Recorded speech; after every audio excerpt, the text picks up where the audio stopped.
కార్యాచరణను తీసుకురావాల్సినటువంటి అవసరం ఉందని, అందులో భారత రాజ్యాంగ విలువల్ని, భారత రాజ్యాంగ స్ఫూర్తిని ప్రజలకు విస్తృతంగా తీసుకెళ్లడం కోసం ట్రైనింగ్ క్యాంపులను నిర్వహించాలనేటటువంటి నిర్ణయాన్ని కాంగ్రెస్ పార్టీ తీసుకున్నది. ఆ ఆలోచనలో భాగంగానే మా జాతీయ ఎస్సీ ఎస్టీ బీసీ మైనారిటీ కోఆర్డినేటర్గా ఉన్నటువంటి విభాగాల కోఆర్డినేటర్గా ఉన్నటువంటి కొప్పుల రాజు గారు, మీనాక్షి నటరాజన్ గారు ఇప్పుడు మనకు ఇన్ఛార్జ్ ఇచ్చారు. ట్రైనింగ్ డిపార్ట్మెంట్లో తాను కూడా భాగస్వామి. అదేవిధంగా ట్రైనింగ్ డిపార్ట్మెంట్కి ఇచ్చిన ఇన్ఛార్జిగా ఉన్నటువంటి సచిన్ రావు గారు, మొన్నటిదాకా మాకు చైర్మన్గా ఉన్నటువంటి శివాజీరావు మోగే గారు స్పెషల్గా ట్రైబల్స్కి ఒక ట్రైనింగ్ తీసుకోవాలనేటటువంటి నిర్ణయం తీసుకోవడం జరిగింది. అంటే కాంగ్రెస్ ఐడియాలజీని, కాంగ్రెస్ విచారధారను విస్తృతంగా ట్రైబల్స్లో తీసుకెళ్ళాలి. ఎందుకంటే బీజేపీ, ఆర్ఎస్ఎస్ తను తప్పుడు సిద్ధాంతాన్ని, తప్పుడు అవగాహనను ఇవాళ గిరిజనుల్లో విస్తృతంగా తీసుకెళ్తున్నటువంటి క్రమం ఉంది. కాబట్టి కనీసం 25,000 మందిని ఈ దేశవ్యాప్తంగా ఎస్టీలను, ఆదివాసీలను కాంగ్రెస్ విచారధారలో ట్రైన్ చేయాలి 2 సంవత్సరాల కాలంలో అని చెప్పి కొప్పుల రాజు గారు, జాతీయ నాయకత్వం ఏఐసిసి మల్లికార్జున్ ఖర్గే గారి డైరెక్షన్లో రాహుల్ గాంధీ గారితో చర్చించి నిర్ణయం తీసుకున్నారు. ఆ ట్రైనింగ్ను మొట్టమొదటిసారిగా జనవరి 5వ తారీఖు నుంచి 11వ తారీఖు వరకు మన తెలంగాణ రాష్ట్రంలోనే నాగార్జున సాగర్లోనే కండక్ట్ చేశాం. ఆ 7 రోజుల ట్రైనింగ్లో దాదాపు 5 రోజులు మీనాక్షి నటరాజన్ గారు అక్కడే ఉన్నారు, సచిన్ రావు గారు అక్కడే ఉన్నారు, కొప్పులరాజు గారు 7 రోజులు ఉన్నారు. దాని ముగింపు సభకు సర్టిఫికెట్లు ఇవ్వడానికి గౌరవ డిప్యూటీ సీఎం గారు అయినటువంటి మన బట్టి విక్రమార్క గారు వచ్చారు. ఇనాగ్రేషన్కు పిసిసి అధ్యక్షులు మహేష్ కుమార్ గౌడ్ గారు, జానారెడ్డి గారు, అదేవిధంగా ఆ రోజు ఇన్ఛార్జిగా ఉన్నటువంటి దీపాదాస్ మున్సి గారు వచ్చారు. ఆ ట్రైనింగ్లో మొదటిసారిగా, అంటే నాకు కాంగ్రెస్ పార్టీ సిద్ధాంతం చదువుకున్నప్పటికీ ఒక రకమైనటువంటి వాస్తవాల పునాది మీద ఎట్లా కాంగ్రెస్ పార్టీ ఐడియాలజీ ఉంటుందనేటటువంటి ట్రైనింగ్ను నేను ఆ రోజు తెలుసుకోవడం జరిగింది. ఆ తెలుసుకున్న తర్వాత ఆ ట్రైనింగ్లోనే ఒక నిర్ణయం తీసుకున్నాం. మేము కాంగ్రెస్ పార్టీ ఐడియాలజీ పునాదుల మీద పుట్టినటువంటి సింబల్స్ను, సిద్ధాంతాలను ప్రజల్లో విస్తృతంగా తీసుకెళ్ళాలి అని. దాని తర్వాత మేము 3 రోజుల ట్రైనింగ్ క్యాంప్ మౌనార్లో ఆర్గనైజ్ చేశాం. ఆ ట్రైనింగ్ క్యాంప్లో కూడా విస్తృతమైనటువంటి చర్చ దీని మీద జరిగింది.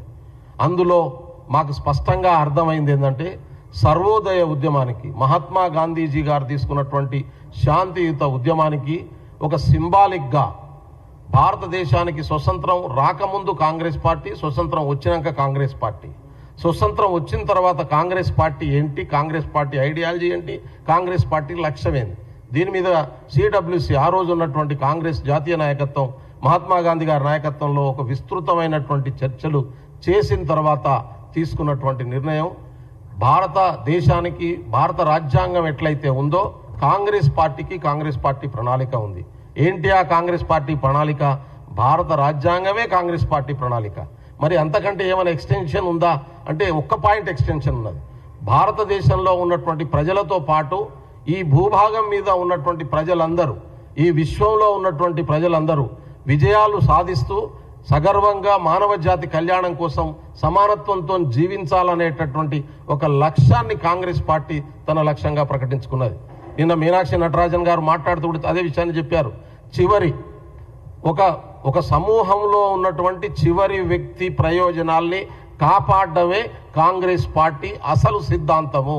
ఆ లక్ష్యాన్ని ప్రకటించుకున్నది.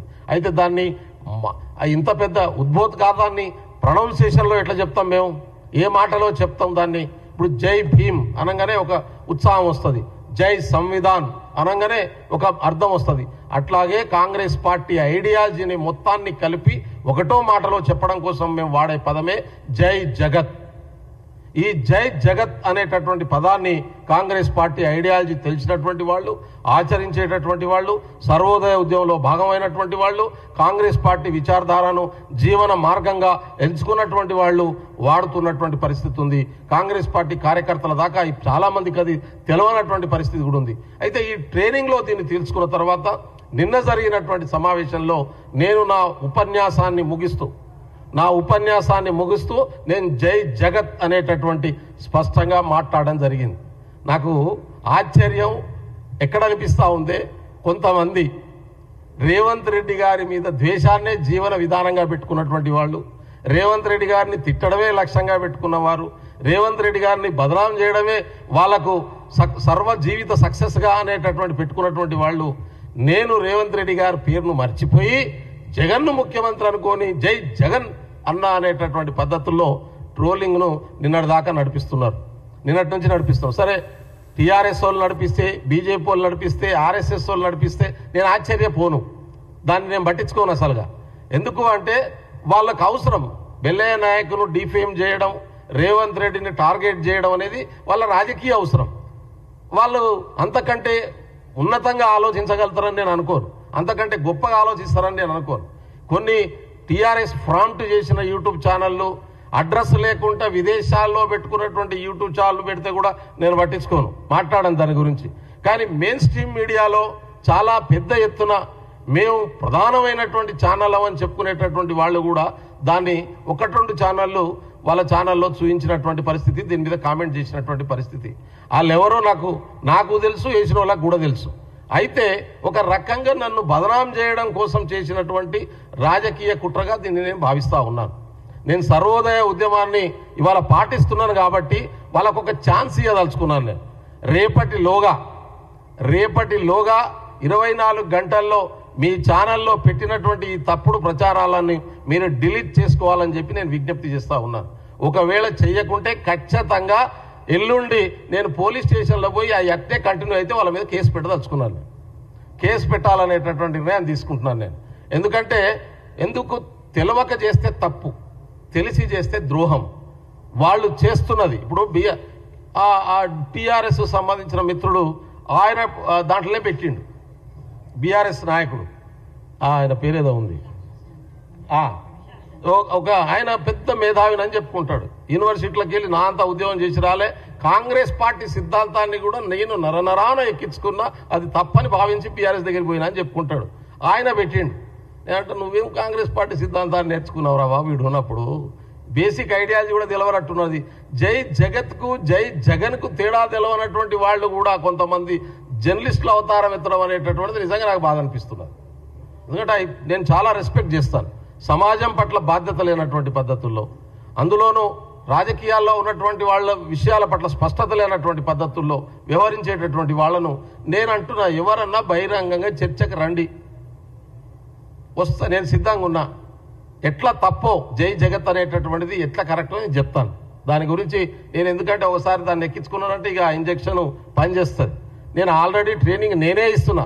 తెలంగాణలో 5,000 మందిని ఈ సంవత్సర కాలంలో 5,000 మందిని ఎస్టీ డిపార్ట్మెంట్ నుంచే ట్రైనింగ్ చేస్తాననేటటువంటి అష్యూరెన్స్ను మహేష్ కుమార్ గౌడ్ గారి సహకారంతో, గౌరవ ముఖ్యమంత్రి గారి సహకారంతో 5,000 మందిని ట్రైన్ చేస్తాననే మాటను ఇప్పటికే ఏఐసిసికి ఇచ్చున్నా.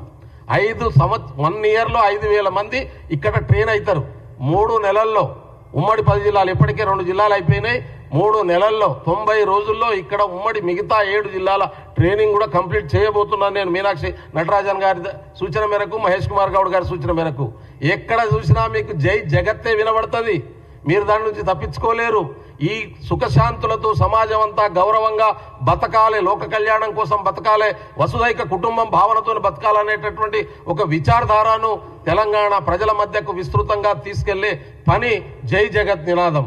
కాబట్టి ఇక్కడ ప్రతి ఒక్కడు జై జగత్ అనేటటువంటి స్థితి వస్తుందనే విషయాన్ని కూడా, దాన్ని తిట్టుగా మార్చేటటువంటి వాళ్ళు కూడా దాన్ని ప్రేమించే రోజు వస్తుందనే విషయాన్ని కూడా ఈ సందర్భంగా నేను చెప్పదలుచుకున్నాను.